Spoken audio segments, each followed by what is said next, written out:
What's up guys, hope you're all doing really well. I recently had the opportunity to spend a little bit of time in Newcastle, which is a small coastal town on the east coast of Australia. I did stop through on a road trip that I went on a couple of years ago, but that was only for around a day, and ever since then I've been wanting to head back and spend a little bit more time there. But in this video I really wanted to talk more about the two main focal lengths that I have chosen to focus on and use primarily moving into 2024. Now, a lot of photographers will approach buying a kit of lenses with the goal of covering every single base that they possibly can, covering focal lengths from like 14 millimeters all the way up to 200 millimeters. And that's totally fine. You can use whichever focal length that you think is necessary for your photography, but it does give you a lot of options. I mean, you have so many different focal lengths to choose from, and choosing the focal length for an image can become quite exhausting. And that's where I think sort of a simplification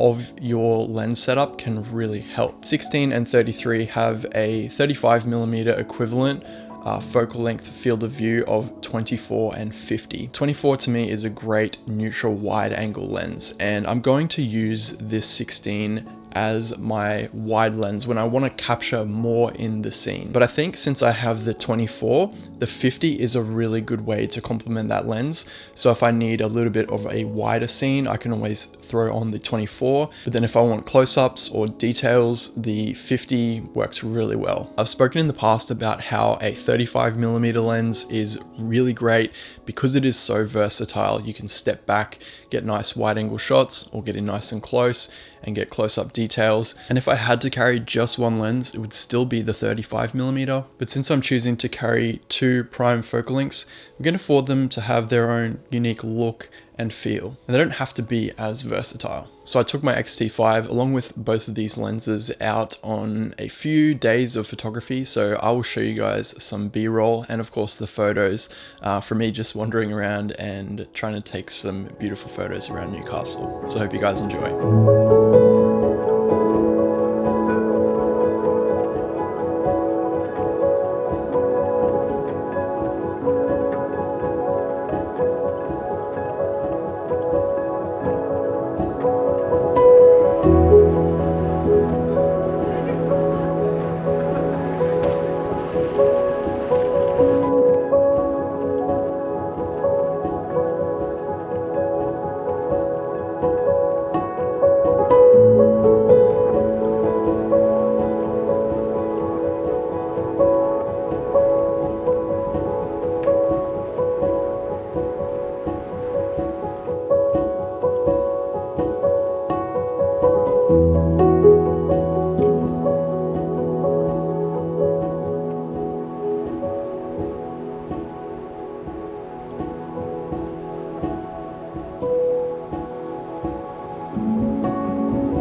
Both of these lenses open up to 1.4, which allows beautiful separation from the background.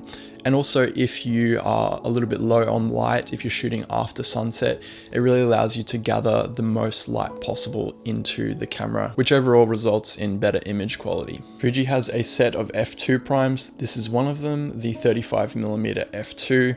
And I really love this lens. It's very nice and sharp and obviously super compact. You could fit a bunch of these in the bag and barely even notice that they're there. However, adding that extra stop of light I do think is really valuable, and the added sharpness and performance of the 1.4 lenses makes it worth it for me to carry those around instead of these f2 primes. That being said, these are still fantastic lenses, and if you opt to go for the f2 primes, you definitely won't be missing out. But for me, I just love the 16 and 33 1.4 for that beautiful separation when you're shooting at 1.4. I also have mist filters on both of these lenses, so I've got one on the 16 and then one on the 33 as well. But I think most of all, together, these two lenses complement each other really, really well. Now, I have talked at length on this channel about developing a style in your photography and why I think that's so important. And I think one thing that's overlooked quite often is the role that focal length can play in creating a style within your photography. A style is all about how you see the world, and I think the lens through which you see the world is equally important. For me, emotion is such an important part of creating a photograph, and I think that choosing the right focal length can really help to convey certain emotions through your photos. And I love the 24 and 50 for that. I think they both have a very distinct kind of use case. When I think about the two focal lengths, I think, okay, is this a photo that I want to capture with a wide, with a little bit more distortion? Or is this a photo that I want a very neutral, normal looking focal length in order for me to convey what's going on? And something that I really want to focus in on moving into 2024 is telling stories through a series of photographs. And I think just focusing in on the 16mm and the 33mm is gonna enable me to have a very distinct and unique style with my photography and my storytelling. So those are the two focal lengths I'm really gonna be focusing on in 2024 in order to tell stories through my photography. Let me know what you guys think. Have you used the 24 and a 50 combo before? What is your go-to combo if you use primes? Or do you use a prime and a zoom lens? I'd love to hear what your perspective is down in the comment section below. So that's it from this video. Hope you guys enjoyed it. Hope you guys enjoyed the images, and I will see you guys in the next video.